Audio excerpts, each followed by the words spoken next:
চলে আসেন ওই কাটেন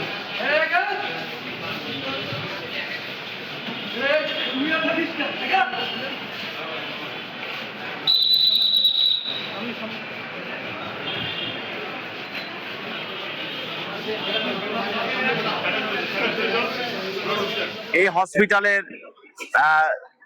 বিরুদ্ধে বিভিন্ন ধরনের ষড়যন্ত্র হচ্ছিল। সেই হিসাবে কয়েকজন আসামি, সেটা হলো মাইনুদ্দিন, আপনার নাম শুনেছেন, শেখ মাইনুদ্দিনের নেতৃত্বে তার একটা গ্রুপ সেখানে দীর্ঘদিন যাবৎ এই হসপিটালে বিভিন্নভাবে চাঁদা দাবি করে আসছে এবং সেখানে তারা বিভিন্ন ধরনের সাপ্লাই করার দেওয়ার এবং বিভিন্ন তাকে হয়রানি করার বিভিন্ন ধরনের তারা পায়তারা করে আসছে।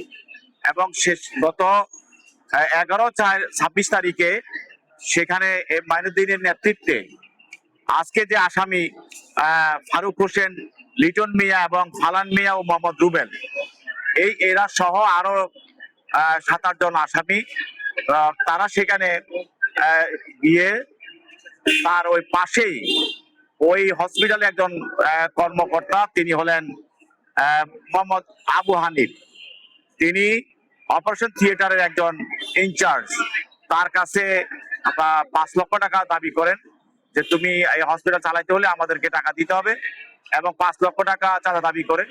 পরবর্তীতে তিনি ওই এলাকায় তারা একটা মোব সৃষ্টি করে এবং হসপিটালের সামনে তারা বিভিন্ন ধরনের গালিগালাজ এবং সে হসপিটালের যে মালিক এবং সে সুনামধন্য যে ডাক্তার কামরুল ইসলামের নামে বিভিন্ন ধরনের অকথ্য ভাষা গালাগালি করে এবং তার পিঠের চামড়া তুলে নিবে, এই ধরনের তারা সেখানে স্লোগান দেয়।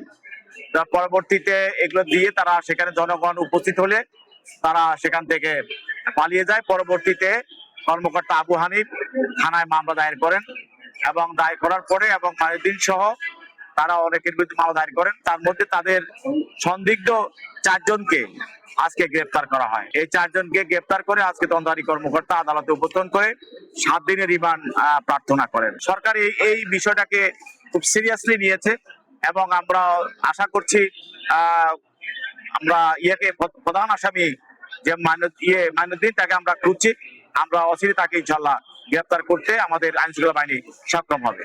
অর্ডারটা কি সেটা বলেন না।